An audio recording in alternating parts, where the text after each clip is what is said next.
All right, good Monday morning to you. Thanks for waking up with us on Daybreak. I'm Matt Howardson. And I'm Dia Wall. We have a lot to get to this morning. We're going to start with our roads and our forecast with traffic anchor Erica Lopez, meteorologist Marielle Ruiz. Quiet start to the day. Yeah, surprisingly quiet on the roads right now. Really just seeing kind of a normal Monday morning drive out here. So I'll show you what we have going on. But I know for Marielle, it's a bit of a different story. Yesterday, even into today, it's still kind of messy in weather. Absolutely. I mean, we didn't see it in the form of rain, but we certainly saw it in the form of dust, those high winds responsible for a major drop in our temperature. I want you to look at this, a temperature of 87. That was a record high yesterday.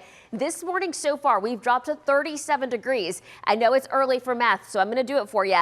50-degree temperature drop in less than 24 hours. Yeah, it's going to be a shock to the system as you step out. 37 degrees right now at DFW, 38 for Louisville and in Grand Prairie, about 36 in Fort Worth. Factor in those winds that are right now out of the north, over 20 miles per hour. It feels like 25 at DFW, 26 in Fort Worth, 28 in Arlington and in Grand Prairie. 27 is what it feels like in DeSoto.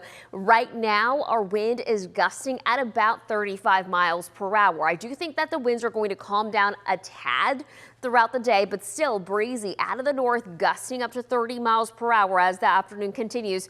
We make it to about 51 degrees today. It's still going to be cold enough to want to go ahead and reach for the jacket, but we have several weather alerts, not just in North Texas. We have a freeze warning, but high wind alerts across several states. And in addition to that, the potential for severe weather on the East Coast. We'll talk about that coming up in just a little bit, but I do want to take it over to our traffic. How's it looking out there? Marielle, pretty good on my end, so no complaints here for your Monday traffic impact. Drive at 5:32. Lots of green on the map out here, as you can see, across Denton County, Collin County, Tarrant County, Dallas County, Rockwall County, Kaufman County. Lots and lots of green if you're thinking about heading out the door. But of course, with breezy conditions continuing today, like Marielle was talking about, you want to make sure you've got both hands secure on the wheel today in the car. I-20 and Beltline here, Balch Springs area, things running smoothly as far as volume is concerned. It's pretty light. Travel across Denton County, 35E and 377, same story. Not much progression as far as picking up in volume goes. Across Collin County and McKinney, 75 and 380, everything is looking fantastic out that way so far. And I-30 in the Grand Prairie area, same story. So again, no big issues across Tarrant County at the moment. Not a bad start for the morning commute. Dia and Matt. All right, Erica, we appreciate you. The weather is putting even more stress on a busy spring break travel period. We're seeing more canceled flights this morning across the country. Our transportation reporter Janelle Ford is live at DFW this morning. And Janelle, it seems like those cancellations will continue today. Yeah, unfortunately, already this morning we're seeing about 1,700 flight cancellations nationwide. We're starting to see some of that pop up on the flight board here at DFW Airport, where according to FlightAware, we have 81 cancellations here. There is also a significant number of delays as airports deal with the ripple effects of yesterday's weather and more rough conditions moving across the country today. Yesterday alone, there were more than 3,000 cancellations nationwide due to heavy snow and high wind warnings across parts of the Midwest and Great Plains, while severe storms were firing up in parts of the southeast. We even felt some of those strong wind gusts here in North Texas. I was actually in Chicago over the weekend and was really lucky I had a 7 a.m. flight yesterday, because had I been there much longer, I probably would have been caught in that mess too. And this is all happening right in the middle of spring break travel. Airlines are now offering waivers so passengers can change flights without paying those extra fees, but weather is only part of the problem. So across the country, some airports are also dealing with very long TSA checkpoint lines. TSA workers just missed their first full paycheck because of the partial government shutdown. And according to DHS officials, about 300 officers have quit.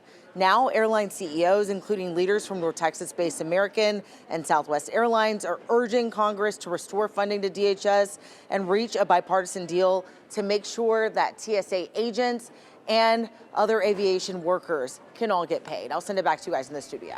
All right, Janelle, we appreciate that. Thank you. As Janelle just mentioned, severe weather in other parts of the country is behind the backups at some of our airports. Take out this video from Sioux Falls, South Dakota. Parts of the state saw several inches of snow on Sunday. Here's video of an Amazon driver who stuck out in it being helped out as it all came down. Just next door in Minnesota, a time lapse of that same blizzard hitting the state. You can see how quickly the skyline just completely disappears. Weather alerts are in effect there this morning. A snow day for a lot of kids in St. Paul today. Coming up at 6:30, ABC's Alex Perez will continue our coverage on the severe weather and how it's impacting travel across the country. This morning, we are learning more about the man responsible for an attack at a synagogue in Michigan. Investigators say Ayman al-Ghazali drove a truck filled with explosives into the building last Thursday outside of Detroit. A security guard was hurt and dozens of firefighters were treated for smoke inhalation. Israeli authorities say Ayman's two brothers were killed in a strike a week before the attack, and one of them was a Hezbollah commander. And as the war in Iran stretches into its third week, President Trump now calling on world leaders to help keep the Strait of Hormuz open. Now, this comes as the White House faces questions about why they didn't take steps to protect the shipping lane. ABC's Nicole D'Antonio has the latest. This morning, the U.S. and Israel launching new strikes on Iran. Dozens reportedly killed after an Israeli strike on an industrial site in Isfahan. And airstrikes overnight hitting Tehran hours after this residential area was hit.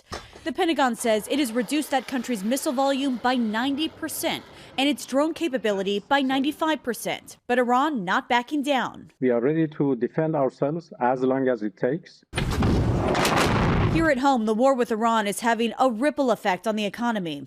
This morning, President Trump now calling on world leaders to help keep the Strait of Hormuz open, a key waterway through which 1/5 of the world's oil travels. Trump warning NATO allies if they don't help, it will be very bad for the future of NATO. Crude oil prices soaring past $100 per barrel again overnight. And gas prices are up 77 cents from last month. Analysts expect diesel to hit $5 per gallon this week, driving transportation costs higher. That means higher prices in the grocery store, particularly for fresh foods which are delivered daily to supermarkets. How long should Americans expect for gas prices to be high? Yeah, I think that this conflict will certainly come to the end in the next few weeks. Could be sooner than that, but the conflict will come to the end in the next few weeks, and we'll see a rebound in supplies and a pushing down of prices after that. And analysts warn oil prices are not likely to go back down until shipping traffic starts moving again through the Strait of Hormuz. And even then, it could take months for countries in the Middle East to ramp up oil production again. Nicole D'Antonio, ABC News, Washington. And the pain at the pump continues with tensions in the Middle East. According to AAA, the national average is $3.71 a gallon. That's 23 cents higher than a week ago. Texas drivers, we are paying less. The state's average at $3.40. And here in the Metroplex, the average price is $3.47. Time right now, 5:39 on your Monday. Here's what's still to come on Daybreak. A deadly crash on a local speedway. Officials are working to learn what led to the tragedy on the racetrack at the Cowtown Classic. And plenty of big moments during the Oscars last night, from the opening skit to the biggest awards. We're looking at what you may have missed from Hollywood's biggest night coming up.